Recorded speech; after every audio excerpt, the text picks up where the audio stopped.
नमस्कार दोस्तों, स्वागत है आपका मेरी चैनल लोकेंद्र जी की रेमेडी। दोस्तों, आशा करता हूँ आप सुखी, संपन्न और समृद्ध होंगे। उसके साथ खुश रहना बहुत जरूरी। जो लोग खुश रहते हैं उनके जीवन में समस्याएं आने से पहले ही अपने रास्ते बदल लेती हैं। दोस्तों,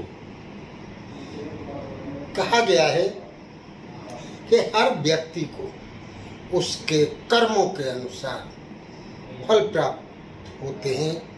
फिर वो जैसे कर्म करता है वैसे उसको फल प्राप्त होते हैं और वो फल उसको भोगने ही पड़ते हैं। तो दोस्तों, कोशिश करें जितना भी हो सके सत्कर्म करें। किसी का बुरा करने की बिल्कुल अंदर से इच्छा ना करें, क्योंकि अगर आप किसी का बुरा करेंगे तो उसका फल बुरा ही होने वाला है और वो आपके ही हिस्से आने वाला है। तो आप वो भी ध्यान रखें, क्योंकि सिक्के के दो पहलू होते हैं।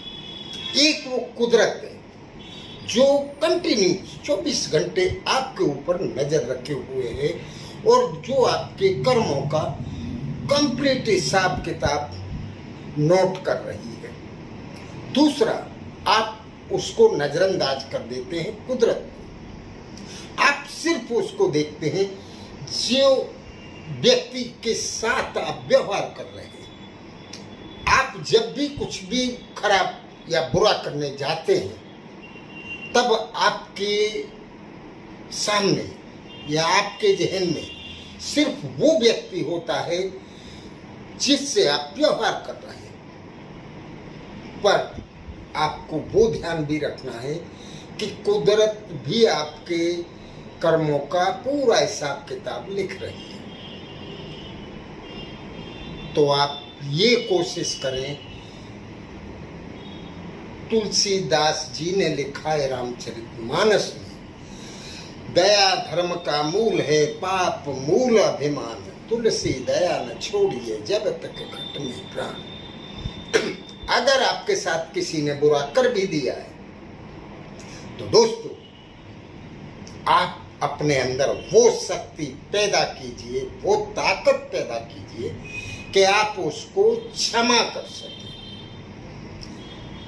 जिस दिन आप उसको क्षमा कर देंगे दोस्तों, उसको उसके किए का फल कुदरत तुरंत ही देगी। जब तक आप ये अपने मन में रखेंगे कि इसने मेरे साथ ये गलत किया है, मैं इसका बदला लूंगा, तब तक कुदरत शांत बैठी रहेगी और आप जितना हो सके भला करें।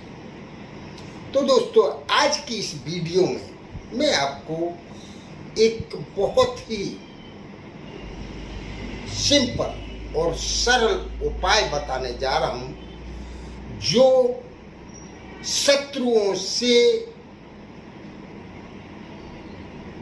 जुड़ा हुआ है।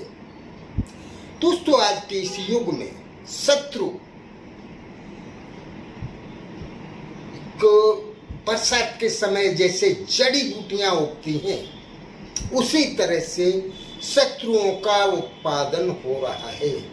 इसका एक ही कारण है कि द्वेष और ईर्ष्या, ये दोनों बड़ी जोरों से घर में, परिवार में, समाज में सब जगह फैल रही हैं। हम किसी का अच्छा देख के खुश नहीं होते।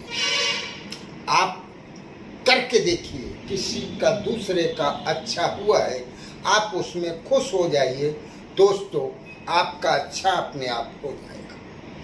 पर आप तो किसी का अच्छा देख के आपको ईर्ष्या होती है, आपके अंदर द्वेष पैदा होता है। उसका कारण है कि आप खुद दुखी हो जाते हैं। तो मैं इसमें शत्रुनाश का उपाय बताने जा रहा हूं। उससे पहले मैंने आपको इतना ये समझाया क्योंकि गीता में लिखा है कर्मण्येवाधिकारस्ते मा फलेषु कदाचन। आप सिर्फ कर्म करो, फल कुदरत अपने आप देगी।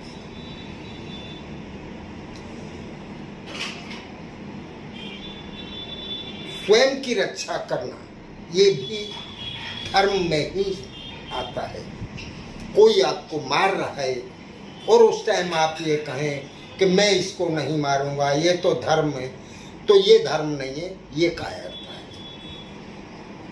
अगर कोई आपके ऊपर वार कर रहा है, आपको बर्बाद कर देना चाहता है, तो स्वयं की रक्षा करना भी आपका ही धर्म है, आपका ही कर्तव्य है। पर कितनी बार ये होता है कि शत्रु बहुत ताकतवर है और आप उसका सामना करने की पोजीशन में नहीं है। ऐसी कंडीशन में आपको जो उपाय मैं बताने जा रहा हूं उसका सहारा लेना पड़ेगा। उससे क्या होगा, आपका नुकसान भी नहीं होगा और शत्रु का नाश हो जाएगा। क्यों? क्योंकि शत्रु अगर गलत कर रहा है तो उसका नाश निश्चित है, चाहे वो आपके द्वारा हो जाए या कुदरत के द्वारा हो जाए या किसी और के द्वारा हो जाए। गलत करने वाले को उसका दंड मिलना ही है। दोस्तों, ये शुरू करने से मेरा आपसे निवेदन है, शुरू करने से पहले अगर चैनल आपने अभी तक सब्सक्राइब नहीं किए तो चैनल को सब्सक्राइब करें, बेल आइकन दबाएं, वीडियो अच्छी लगती है तो लाइक करें और दोस्तों में शेयर अवश्य करें। चलिए दोस्तों, आपको करना क्या है। दोस्तों, ये क्रिया आप किसी भी दिन कर सकते हैं। क्या कर सकते हैं? ये क्रिया आप किसी भी दिन कर सकते हैं। आपको एक कागज लेना है, लाइन बिना का कागज 1 इंच लंबा और 1 इंच चौड़ा। आपके अगर 1000 शत्रु भी होंगे तो भी निस्ते नाबूद हो जाएंगे। पर्टिकुलर आपको किसी एक शत्रु के लिए नहीं करना है। जो शत्रु गुप्त हैं, आप जानते ही नहीं है कि ये हमारा शत्रु है, ऐसे शत्रुओं का भी खात्मा हो जाएगा। उस कागज पे काले कलर की पेन से, मतलब काली स्याही से आप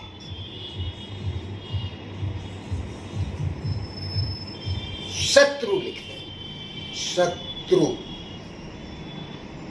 और शत्रु लिखने के बाद कागज पे बीचों बीच लिखें और उस शत्रु के, जो शत्रु लिख दिया है उसके चारों तरफ गोल घेरा बना दें, उसको कैद कर दें।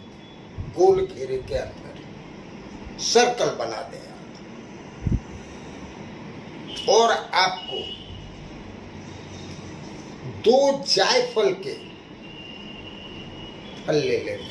जायफल आपको कहीं भी पंसारी की दुकान पे मिल जाएगा या किराने की दुकान पे मिल जाएगा।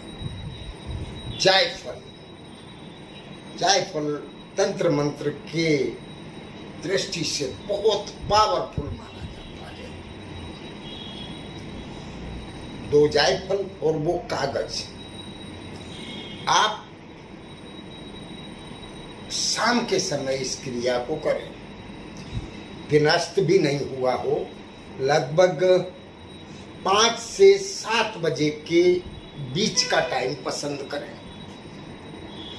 कागज पे शत्रु लिखें और उस कागज को लेके आपको कहीं बबूल का पेड़ देखना है। बबूल का पेड़ अगर आपको नहीं मिल पाता है तो कोई भी कांटे वाला पेड़ होना चाहिए, जिसमें कांटे हों। और पेड़ जितना बड़ा होगा, विशाल होगा, उतना ही ज़्यादा इसका रिजल्ट आपको जल्दी देखने मिलेगा। बबूल का पेड़ मिले तो सबसे बेस्ट। आप वहाँ जाके थोड़ा सा खड्डा खोदें किसी साधन से जमीन में, और पहले कागज रखें, कागज के ऊपर दोनों जायफल रख दे और उसको ढक दे। बिल्कुल पेड़ के नीचे होना चाहिए। बबूल का पेड़ नहीं मिल पाता है तो कोई भी कांटे वाला पेड़ देख ले, बस इसको गाड़ दें। गाड़ने के बाद जब आप मुड़ के पीछे चले तो आपको मुड़ के नहीं देखना है। गाड़ने के बाद जब आते हैं तो पीछे मुड़ के नहीं देखना है। आप अपने घर आ जाए, हाथ मुंह धोए, कुल्ला करें, उसके बाद आप अपने घर में एंटर हो। इस क्रिया को महिलाएं और पुरुष दोनों ही कर सकते हैं। आप देखेंगे आपका शत्रु आपको परेशान करना तो दूर की बात, उसका सब कुछ, संपत्ति, उसकी शक्ति, उसका पावर, उसका ऐशो आराम, सब कुछ मिट्टी में मिल जाएगा। वो किसी लायक नहीं बचेगा। बस आप इसको करते रहिए। इसको करने या समझने में अगर आपको कहीं कोई असुविधा हो तो कमेंट बॉक्स में लिखकर पूछें अवश्य। दोस्तों, मैं फिर कहता हूँ, कोई छोटी मोटी अदावत के लिए आप इस क्रिया का प्रयोग बिल्कुल ना करें। ये क्रिया आप तभी करें जब आपको लगता है कि शत्रु से आपको जान की हानि हो सकती है, आपको बर्बाद करने पे तुला है, आपके परिवार को नष्ट कर देने की कोशिश कर रहा है, तो ही आप इस क्रिया का प्रयोग करें। नमस्कार।